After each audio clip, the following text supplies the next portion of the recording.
Long before streetlights reached the forests of Yoruba land, there was a village called Ileara. By day, it was alive with sound. Women pounding yam, children chasing goats across red earth paths, iron ringing beneath the hammer of blacksmiths.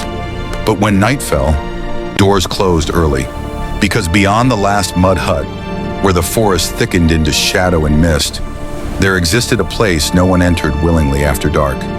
They called it Oja Imi, the spirit market.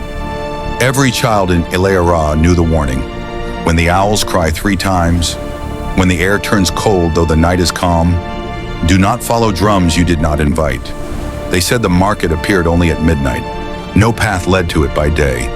But when the spirits gathered to trade, the forest itself would move, trees bending aside, roots shifting, revealing wooden stalls lit by strange blue lanterns.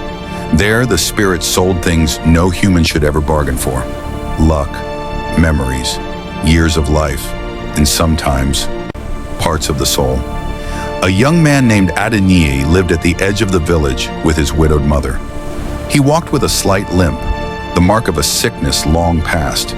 A faint scar rested on his cheek. People noticed him. Some whispered, some stared.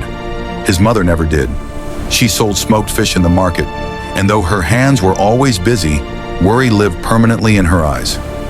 One evening, as the sun sank and dust settled on the village paths, she collapsed beside her basket.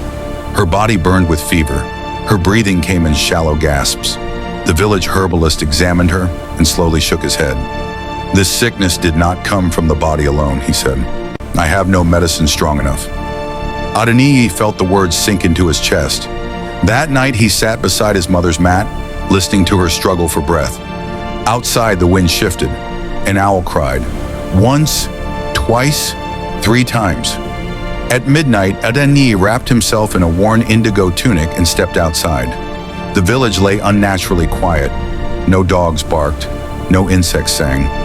Moonlight coated the forest path ahead of him. As he approached the trees, the air thickened, and the forest opened. Lanterns floated where no hands held them. Wooden stalls stood in neat rows, glowing softly in blue light. Figures moved between them, human-shaped, yet not human. Their forms blurred by fog and shadow, stood at the edge of the clearing, heart pounding. He had found Oja Emi, the spirit market. A sign carved from bone hung between 2 trees. Welcome, walker between hours. No credit, no regrets. He stepped inside. At one stall, glass jars swirled with mist. "What do you sell?" he asked. "Lost memories," a voice replied. At another, cowrie shells clicked softly beneath careful hands. "What is the price?" he whispered. "Whatever you value most." Fear crept into his spine. Then he saw a quieter stall at the far end of the market. Behind it stood a cloaked figure, face hidden, hands resting beside a glowing wooden bowl. "This cures any sickness," the figure said calmly. It Adeniyi swallowed. "What do you want in return?" The lanterns flickered. "Your shadow." The words felt unreal. "You will still live," the figure continued. "You will still walk among your people, but the sun will no longer claim you." Adeniyi hesitated. Then he saw his mother's face in his mind. Weak, burning, fading. "I agree." The lanterns dimmed. Something cold stretched beneath his feet, and just like that, his shadow was gone. Before dawn, Adeniyi returned home and gave his mother the water. She slept. When morning came, her fever broke. By midday, she sat upright. By evening, she smiled. The village rejoiced. But when Adeniyi stepped into the sunlight, there was nothing beneath him, no shadow. People noticed. Dogs watched him warily. Chickens scattered when he passed. Conversation stopped mid-sentence. Under the harsh sun, Adeniyi stood alone on the red earth path, staring down where his shadow should have been. The sun burned bright, but it did not follow him.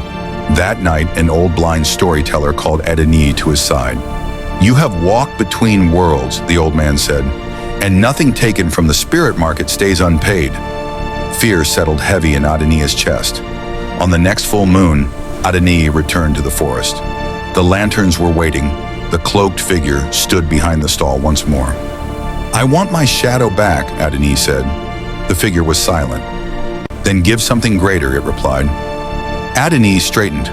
Take my pride, he said. I will no longer seek praise for what I do. I will serve without demanding to be seen. The forest grew still, the lanterns flickered, and slowly, his shadow returned to his feet. At dawn, Adeniyi walked home. This time the sun followed him, and in Ile-Ara, elders still tell the story to children gathered around the fire. That courage is not found in power, that love demands sacrifice, and that some markets should only ever be visited once.